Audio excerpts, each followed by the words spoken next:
sweet like a buttercup. You're a Barbie doll. Show them all what I'm made of. Strut down the hall. Won't stop till I get enough. All right, so you know how everyone's been glued to the Phoenix Open, right? And those golfers are incredible, all that energy from the crowd too. Yeah. But just a few miles away, something happened that, well, it kind of makes you think about, the other side of the aviation world. Yeah, it's like we see these private jets, right? Hmm. All luxurious and soaring above everything, but we never really think about, what happens when they land. All those complex mechanics and split-second decisions. Exactly.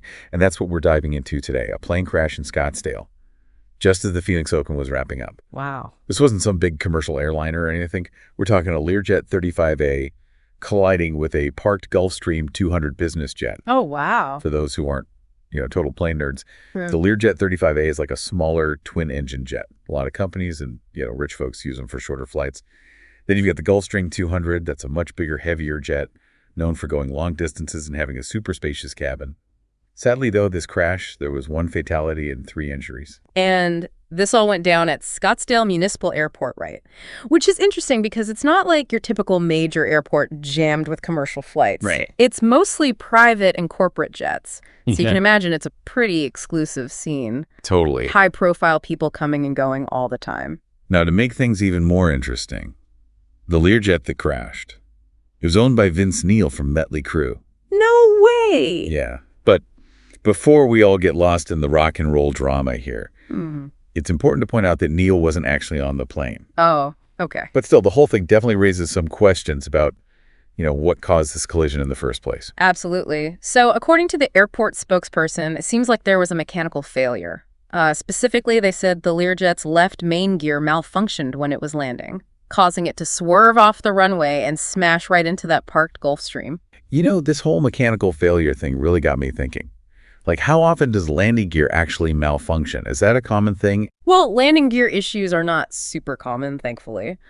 But when they do happen, it just goes to show how complex these systems are and how crucial it is to keep up with maintenance. I mean, think about it. That landing gear takes a massive amount of force when the plane touches down. Any little problem, and bam, major consequences. Pilots, they go through intense training to deal with emergencies like that. But sometimes it all boils down to whether the equipment itself can hold up, It really makes you appreciate the skill those pilots have, even in private aviation. For sure. Now, you mentioned that Vince Neil wasn't on the plane, but of course, his name being tied to the incident, it caused a media frenzy. Oh, yeah. It's Yeah. like the perfect example of how celebrity can overshadow the real issue.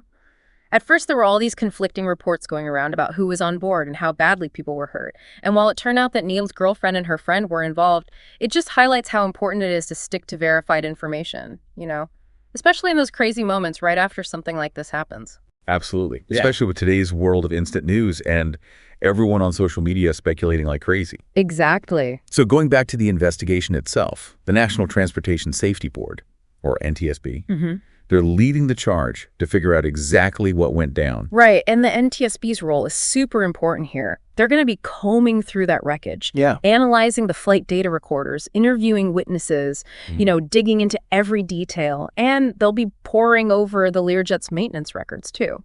It's a huge job to put together a complete picture of what led to the crash. But their findings are going to be vital, not just for getting some closure, but also potentially for shaping future safety protocols. And this is where it gets even more interesting, because remember we were talking about the Phoenix Open.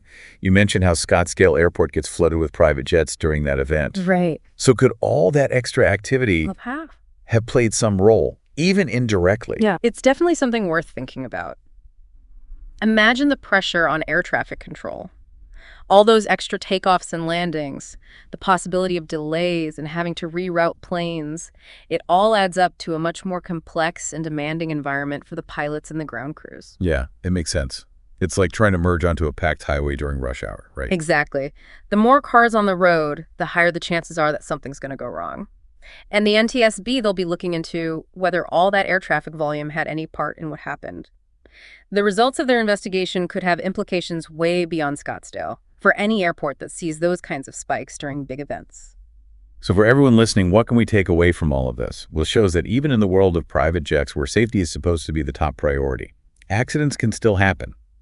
And while the celebrity connection might grab the headlines at first, It's the NTSB's investigation that's going to give us real answers and hopefully lead to improvements in aviation safety for everyone. It's a good reminder that every single flight, no matter how routine it might seem, depends on this delicate balance of human skill, mechanical reliability, and all those environmental factors. And as we keep pushing the limits in aviation, learning from events like this one is absolutely critical to make sure everyone who flies stays safe and sound. Well said. Thanks for joining us on this deep dive into such a complex and thought-provoking event. It's a story that reminds us that even amidst all the excitement of a major sporting event, the quest for safety and understanding never really ends. It definitely doesn't. And that wraps up our deep dive for today. But before we go, I want to leave you with something to think about. Do you think the increase in private jet traffic at Scottsdale Airport during events like the Phoenix Open should lead to changes in safety regulations? Or maybe even restrictions on air traffic during certain times? Let us know your thoughts in the comments below. And as always, thanks for listening. Thanks, everyone. Sound the alarm. I'm coming up. We'll have a ball. I'm sweet like a buttercup. You're a Barbie doll. Show them all what I'm made of. Strut down the hall. Won't stop till I get enough.